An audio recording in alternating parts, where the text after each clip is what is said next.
আমরা যখন সাধ্যকে কোরবানি দেব অবশ্যই আমরা দেখব, লক্ষ্য করব আমরা যে 7 জনের সঙ্গে কোরবানি দিচ্ছি তাদের মন মানসিকতা ঠিক আছে কিনা, তাদের ইনকামকৃত পয়সাটা হালাল আছে কিনা।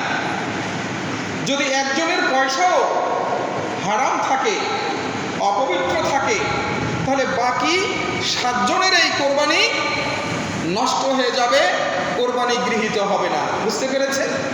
তাহলে শরীক নির্বাচনের ক্ষেত্রে অবশ্যই গভীর মনোযোগ সহকারে আপনাকে বিবেক দিয়ে বিচার বিবেচনা করতে হবে।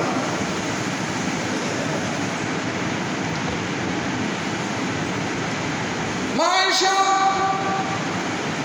রাদিয়াল্লাহু তাআলা থেকে বর্ণিত, তিনি বলেন আল্লাহ পাকের নবীজি বলেছেন, ও আয়েশা, কোরবানির দিনে বান্দা আল্লাহর দরবারে যত ইবাদত করুক না কেন, যত ইবাদত করুক না কেন, মহান রব্বুল আলামিনের কাছে কোরবানির দিনে কোরবানি করার থেকে অনেক সওয়াব, বেশি সওয়াব আর কোনো কিছুই হতে পারে না। কোরবানির দিনে আল্লাহ পাকের কাছে সব থেকে প্রিয় হচ্ছে, গুরুত্বপূর্ণ বিষয় হচ্ছে কোরবানি করা। বলেন সুবহানাল্লাহ। নবীজি বলেছেন, বান্দা যখন কোরবানি করে, কোরবানির রক্ত মাটিতে প্রবাহিত হওয়ার আগেই আল্লাহ পাকের কাছে এই কোরবানির রক্তটা অনেক বেশি দামি হয়ে যায়, সম্মানী জায়গায় স্থান নিয়ে নেয়।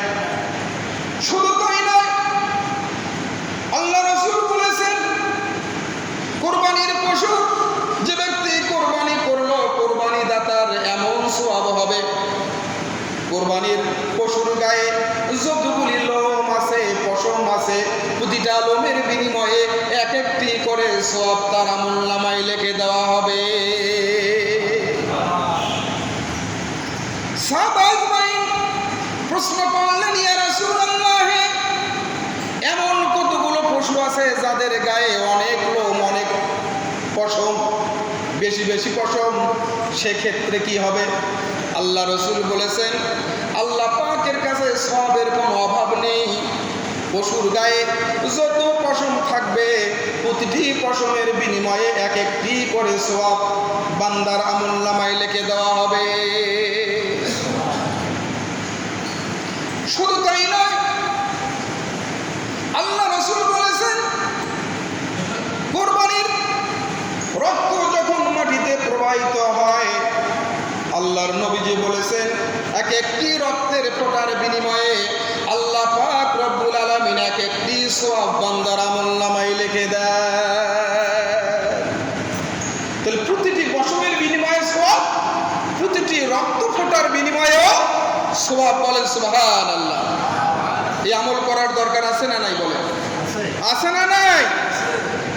গরিব মানুষ যদি অতিরিক্ত তাকওয়ার কারণে কোরবানি করে, হালাল পয়সা দিয়ে, ঋণ করে নয়, আবার আশা বেরাক, লাঠি মারা, সোটা মারা, কোরবানি যেহেতু আসছে একটা সুযোগ নেই, কি বলে, এই সুদি টাকায় কোরবানি দিলে সেই ফজিলত অর্জিত হবে না, কোরবানির হক আদায় হবে না।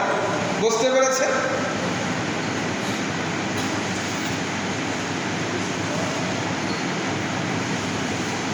আল্লাহ রাসূল সাহাবাদেরকে নিয়ে বসে আছেন, এমনি সময় একজন প্রশ্ন করলেন, ইয়া রাসূলুল্লাহ, কোরবানি কি? আমরা জানতে চাই। আল্লাহ রাসূল বলেছেন, কোরবানি হচ্ছে আমার পিতা হযরত ইব্রাহিম আলাইহিস সালামের সুন্নাহ। সাহাবারা বললেন, ইয়া রাসূলুল্লাহ, এতে আমাদের কি ফজিলত, আমাদের কোনো কাজ আছে নাকি? আল্লাহ রাসূল বলেছেন, কিয়ামতের দিন যে ব্যক্তি কোরবানি করলো সহিহ নিয়তে, হালাল টাকায় কোরবানি করলো, মানুষকে দেখাবার উদ্দেশ্যে করে নাই, শুধুমাত্র আল্লাহ পাক রব্বুল আলামিনকে রাজি এবং খুশি করার জন্য করেছে। কিয়ামতের দিন এই কোরবানির পশুটা তার গায়ের পশম নিয়ে, তার খুর নিয়ে, তার রক্ত নিয়ে আল্লাহ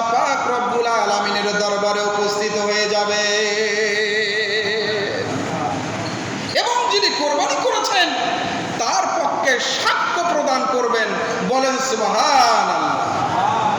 ভালো লাগলো না মজা লাগলো? দুটোই লেগেছে, তাই না? খারাপ লাগে নাই তো?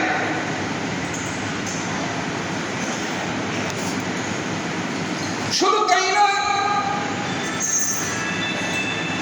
তিরমিজি শরীফের বর্ণনা আবু সাঈদ খুদরি রাদিয়াল্লাহু তাআলা থেকে বর্ণিত, তিনি বলেছেন আল্লাহর নবীজি তার কলিজার টুকরা নয়নের পুটলি, হৃদয়ের স্পন্দন মা ফাতেমা রাদিয়াল্লাহু তাআলা আনহার ঘরে গেলেন এবং তাকে বললেন, ও ফাতেমা, তুমি কি জানো কুরবানির ফজিলত কি? হুজুর বলেছেন, তুমি যখন তোমার কুরবানি করবে, এই কুরবানির রক্তের ফোঁটাটুকু জমিনে পড়ার পূর্বেই আল্লাহ পাক রব্বুল আলামিন তোমার জীবনের সমস্ত গুনাহগুলি মাফ করে দিয়ে দিবে।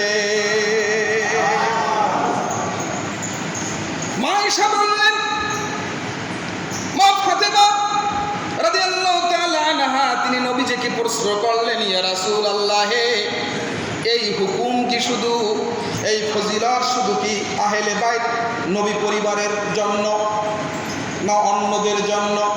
আল্লাহ রাসূল বলেছেন, ও আয়েশা শোনো, শুধু নবী পরিবারের জন্য নয়, আবার উম্মতদের মধ্য থেকে যারা রব্বুল আলামিনকে খুশি করার জন্য কুরবানি করবে, এটা আমার সকল উম্মতদের জন্য। এই কথাটি নবীজি একবার বলেন নাই, আল্লাহর নবীজি তার পবিত্র জবান দিয়ে দুইবার বলেছে। সুবহানাল্লাহ বলেন না? বাড়িতে গিয়ে বলবে? বাড়িতে গিয়ে বলবেন নাকি? ভালো কাজে সুবহানাল্লাহ বলতে হবে। সুবহানাল্লাহ বললেই তো সওয়াব, তাই না? কেউ যদি আল্লাহ পাককে খুশি করার জন্য একবার সুবহানাল্লাহ বলে, বান্দার জন্য একটি গাছ আরশের মধ্যে তৈরি হয়ে যায়। এই গাছের ছায়া এত বিশাল হবে, কোন জান্নাতি ঘোড়া যদি এই ছায়ার উপরে দৌড় দেয় 500 বছর পেরিয়ে যাবে, তথাপি এই জান্নাতি ঘোড়া গাছের ছায়া শেষ করতে পারবে না। খুশি তো নাকি?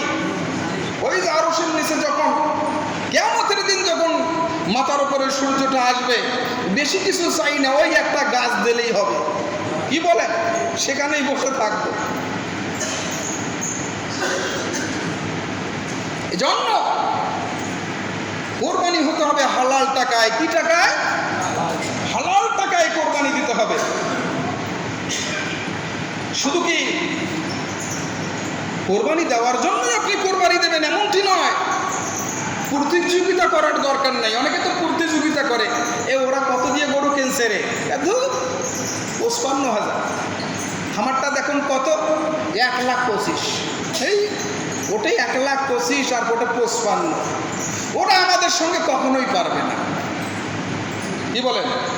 আমি সমাজের মিয়া সাহেব, আমার একটা নাম ডাক আছে, আমি যদি ওদের থেকে বড় গরু কোরবানি না দেই, ইজ্জত থাকে? আরে ভাই কথা বলেন না কেন? এরকম মানসিকতা আছে না? নাই আপনাদের সমাজে কিন্তু নাই, আমি জানি। আমার সমাজের লোক অত্যন্ত ভদ্র, নম্র, সৎ। আমার নিজের জানার তো দোষ দেওয়া যাবে? মাইনসি কবে কি?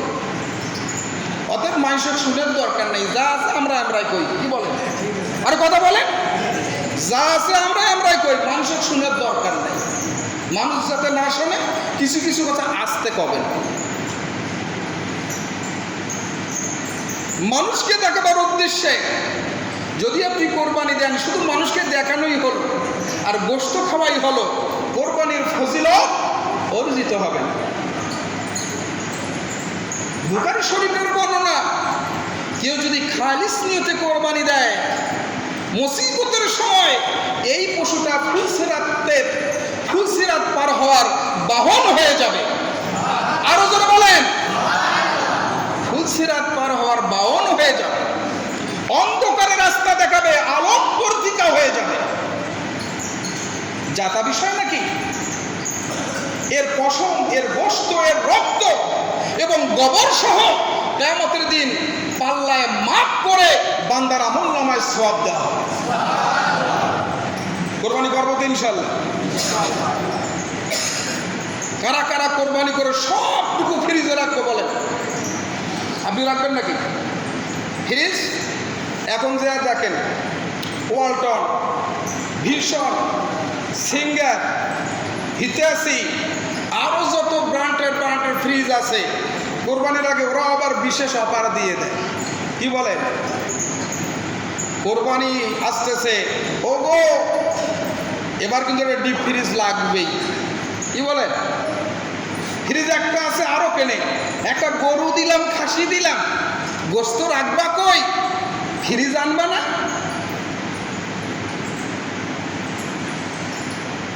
অনেকেই দেখেছি কোরবানির দিনে অনেক গরিব অসহায় এতিম আসে ব্যাগ নিয়ে। আমরা বলি কি, এই মিয়া এখন আসছো কেন? দেখুন এখনো সবাই হয় নাই, যাও ঘুরে আসো। এরকম বলি কিনা? আরে ভাই কথা বলেন। আমি তো একটু শক্ত করে কথা বলি, আপনাদের মন খারাপ হয়ে যায়। চাকরি বুঝি আমার থাকবে না আমি জানি।